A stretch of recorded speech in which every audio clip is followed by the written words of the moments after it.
The 805 Focus is brought to you in part by Nonprofit Connect.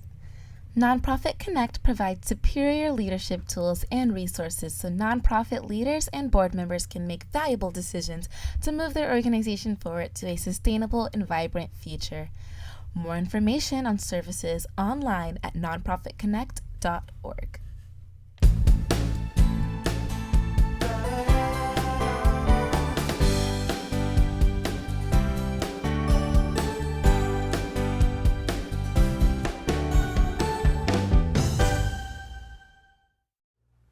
Welcome to 805 Focus.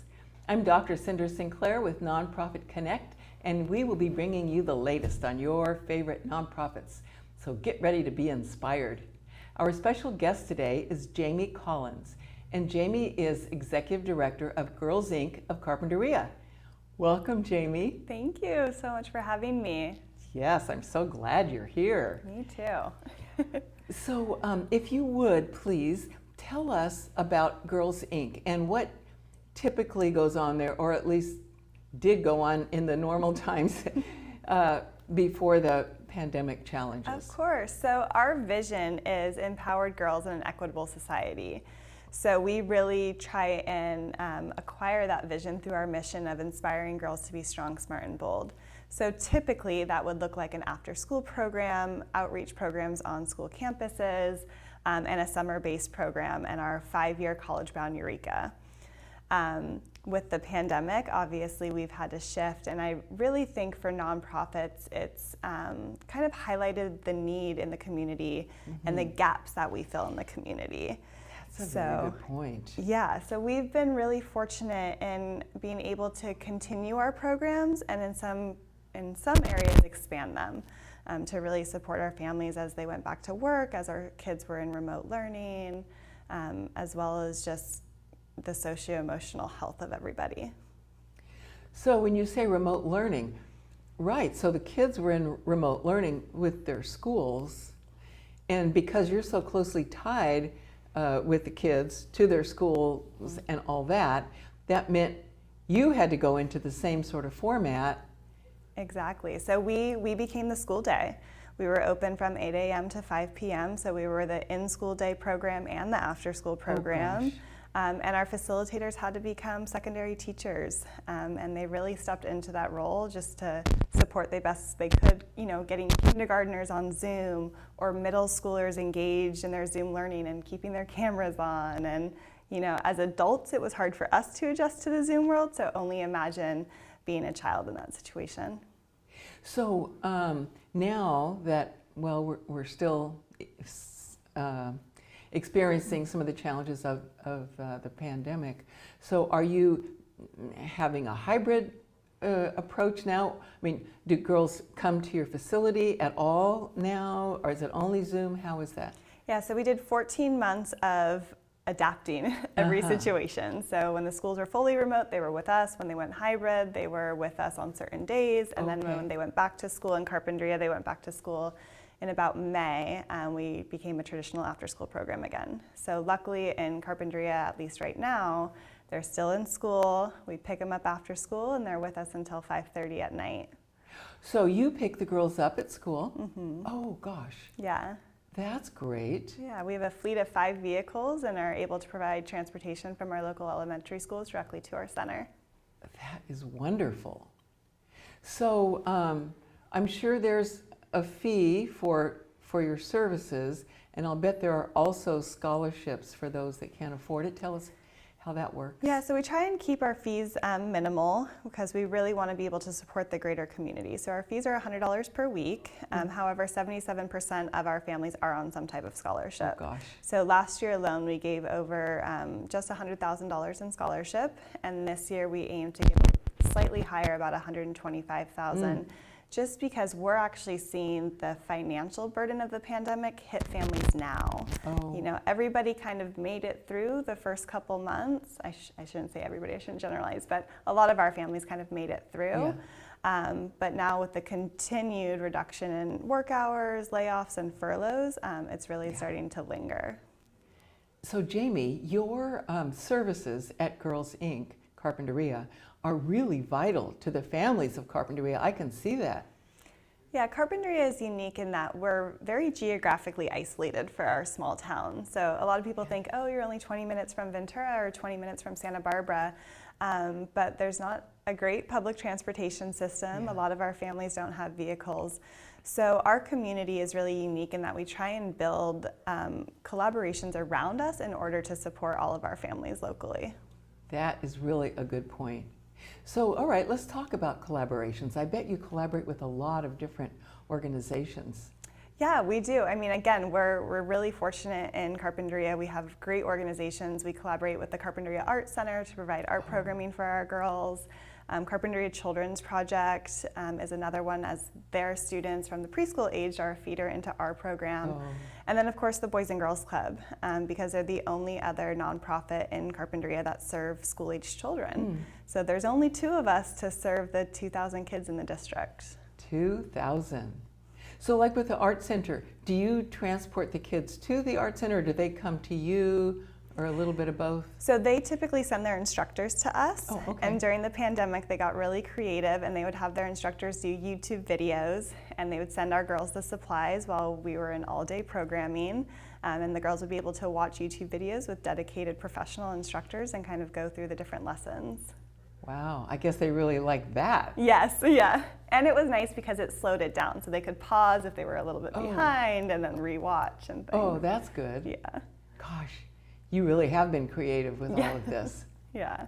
Carpinteria through the pandemic in general, there was a fund set up called the 93013 Fund through a local Rotary, and they were the backbone. They were the reason we were able to open June 1st. They gave us funding so that we did 100% scholarships for our first week of summer camp. Gosh. And just really supported each other through food distribution, school supply distributions, remote learning support. We're very fortunate in our little town. Yes, and the little town is very fortunate to have you, as are all of the families. That's wonderful. So let's talk a minute about volunteers. So do you accept volunteers? Do you need volunteers? Of course, yeah. We actually just had some Kate students on our campus this past week for a family night. So we have family nights quarterly in which we engage our families in literacy activities or STEM activities, which is science, technology, engineering, and math. So we always need volunteers in that sense. Of course, board members or committee positions, event support, but rarely there isn't an opportunity that a volunteer will bring to me that I'll say no to. Yeah, so you really welcome volunteers. Yes. And let's say somebody's watching this and they say, well, gosh, I might want to volunteer, or I might want to find out more about the programs because maybe I want my child to go, or I've got a neighbor and she might want her child to go. How would they find out about this? So they can visit our website, or they can contact me directly. My email is very basic. It's my first name, Jamie, Jamie, @girlsinc-carp.org. And that's really the best way because we want people on our campus. We have a beautiful campus on the foothills that mimics our community. So it was built in 1994 to mimic our farmhouse. So it has a silo in the center. The gym looks like a barn. We have a beautiful courtyard. So we also rent out our facility to the community as a resource. So for events and things like that? Yeah, I had my 4-year-old's birthday party there. Oh, gosh. We have weddings, we have baby showers. It can be all types of things. And there are outside facilities if somebody wants to not be inside. Yep, yeah. So this year we're adjusting our annual gala to be all outdoors. We'll more likely than not do our luncheon as well. That's held every spring. Yeah. Our Women of Inspiration luncheon that honors local women in the community as well as our scholarship recipients. Because Girls Inc. of Carpinteria, we really pride ourselves on encouraging our girls to go to college and giving them the tools that they need to go to college. So we personally invest in scholarships for them, as well as Girls Inc. National provides scholarships. Oh, all right. Well, that's good. And so let's talk again about your website. I'll bet if somebody's, once again, watching this and they would like to give a financial donation, Girls Inc. Carpinteria is a 501c3, and you accept donations that are tax deductible for the donor. And so they can go on your website, and I bet you have a Donate Now button there. We do. We have a donate button, and our website is www.girlsinc-carp.org. And we have a variety of ways to donate. So obviously cash, check, and credit card, but we also accept stock. And then we have an endowment fund that we're really trying to build for the financial stability of the organization. That is wonderful. Good for you. Yeah. Yeah. So you welcome financial donations, and like you say, gifts of stock and that sort of thing. Gosh, I bet you have quite some stories of how girls' lives have been impacted by your organization. Well, maybe you could tell us one. Yeah, so I'm an alumna myself. I attended Girls Inc. In Really? 3rd and 4th grade, Girls Inc. Carpinteria specifically. Good for you. And for me, it was the place that engaged me in sports at a young age. So sports. So Carpinteria doesn't have sports leagues unless you play AYSO, which is soccer, or Little League, which is baseball, until you're at the high school level. So one of our focuses this year is our STRONG program. So STRONG is healthy living. So being active, introducing girls to sports, introducing them to nutrition. So we have a gardening program on campus. We introduce them to lacrosse, tennis. They just started golf right now. So really opening their minds and making the programs accessible and affordable for our families. On top of the sports, we're also really focused on STEM, which again is science, technology, engineering, and math. And we have a full-time dedicated STEM instructor who works out of our state-of-the-art STEM lab. So girls get to rotate into that STEM lab once a week. And that ties into our 5-year college-bound Eureka. So I'm getting to my story, I promise you. But our 5-year college-bound program, Eureka, engages girls in 8th grade, 8th through 12th grade. And every year they participate in a summer and year-long program that encourages them to pursue fields of STEM, because women are so underrepresented still today in a STEM field. So my story is about one of our Eureka participants who just graduated from high school this past year, and she was a shy girl when she joined us in 7th grade and really lacked the self-confidence and her full potential. So she was raised by a single father, had a great family support, but didn't feel comfortable talking about reproductive health or her mental health. And she shared with us that Girls Inc. gave her that space to really connect and find her voice. And she was one of we had 2 girls that were really leaders in the community with the social justice movement this past year. And she was one of the girls that organized a local protest where we had over 300 people participate in wake of the George Floyd murder. And then she also petitioned the school board to get a ethnic studies course at the high school level. She is now starting her first month of college at Chapman University, and we're just so proud. Chapman. Oh, Chapman. Yeah. So we're just so proud to see where she's going to go, and you know, seeing her from a shy young girl to this confident woman who, you know, was in the streets protesting for something that's really important, and based on the lived experience of our girls, is just, it's heartwarming. That is great. Well, I have been many times to your Women of Inspiration luncheon, and had the privilege of listening to some of these girls, young women really, in the Eureka program, and oh man, inspiring. Yes, they are change makers for sure. Yeah. So this girl that you're talking about came in at 7th grade. What age or grade do the girls typically come in at? So we serve kindergarten through 8th grade. Oh, okay. 7th grade is when our Eureka program starts. So we offer the Eureka program to every 7th grade person who identifies as a girl in Carpinteria.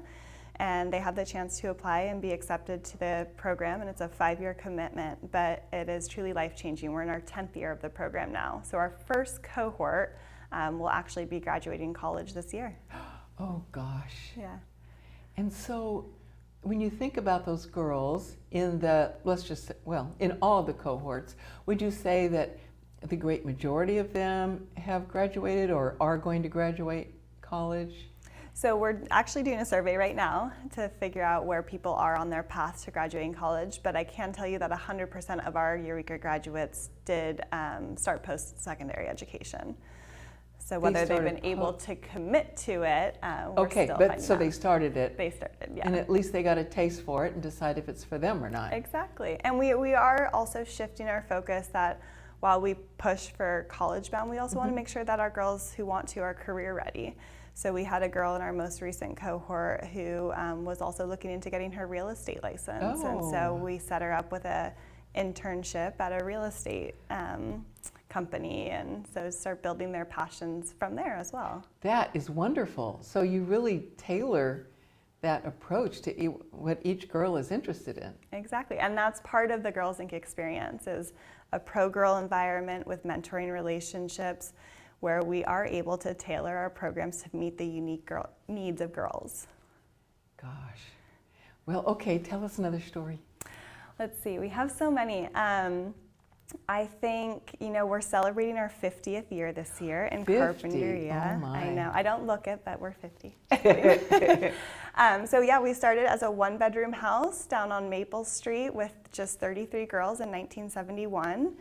And we've grown to the organization we are today, serving over 1,100 youth through our on-campus and outreach to schools programs.